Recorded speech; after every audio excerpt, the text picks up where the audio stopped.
அடுத்த ஆண்டு சட்டப்பேரவை தேர்தலை எதிர்கொள்வதற்கான பணிகளை தீவிரப்படுத்தும் வகையில் திமுகவில் 7 மண்டல செயலாளர்களை கட்சியின் தலைவரும் முதலமைச்சருமான மு க ஸ்டாலின் விரைவில் அறிவிக்க உள்ளார்.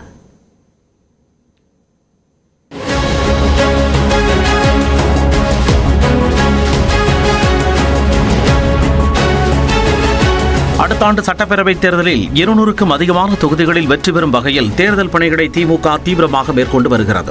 இதற்காக ஒருங்கிணைப்பு குழு அமைக்கப்பட்டு இந்த குழுவின் பரிந்துரை அடிப்படையில் கட்சி நிர்வாக ரீதியான மாற்றங்கள் செய்யப்பட்டு வருகின்றன. கடந்த சட்டமன்ற தேர்தலிலும் நாடாளுமன்ற தேர்தலிலும் மண்டல பொறுப்பாளர்கள் நியமிக்கப்பட்டு பணிகள் மேற்கொள்ளப்பட்டன.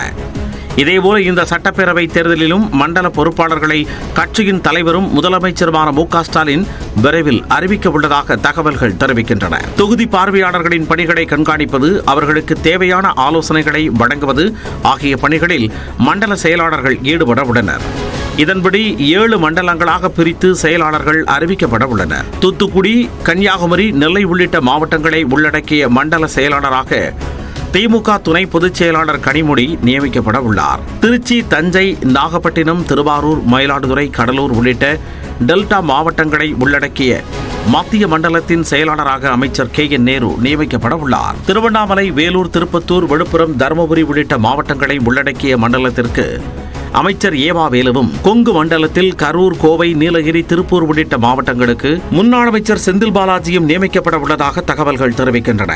இதேபோல கொங்கு மண்டலத்தில் உள்ள சேலம், ஈரோடு, நாமக்கல் உள்ளிட்ட மாவட்டங்களை அமைச்சர் சக்கரபாணி கவனிக்க உள்ளார்.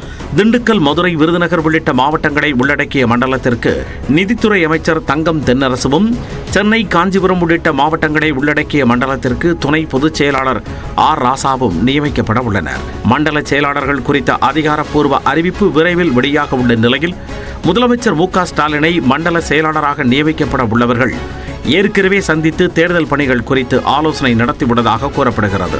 மண்டல செயலாளராக நியமிக்கப்பட உள்ளவர்கள் ஏற்கனவே தங்களது பணிகளை தொடங்கி ஆலோசனை நடத்தி வருகின்றனர். வரும் 1ஆம் தேதி திமுக பொதுக்குழு கூட்டம் நடைபெறவுள்ள நிலையில் இதற்கு தயாராகும் வகையிலும் 4 ஆண்டு சாதனை விளக்க பொதுக்கூட்டங்கள், மறைந்த முன்னாள் முதலமைச்சர் கருணாநிதி பிறந்தநாள் நிகழ்ச்சிகள் உள்ளிட்ட பணிகள் குறித்து நிர்வாகிகளுடன் மண்டல நிர்வாகிகள் ஆலோசனை நடத்தி வருவதாகவும் தகவல்கள் தெரிவிக்கின்றன. மேலும் சட்டப்பேரவை தேர்தலுக்கான வியூகங்களை மண்டல செயலாளர்கள் இணைந்து வெளியிட உள்ளனர்.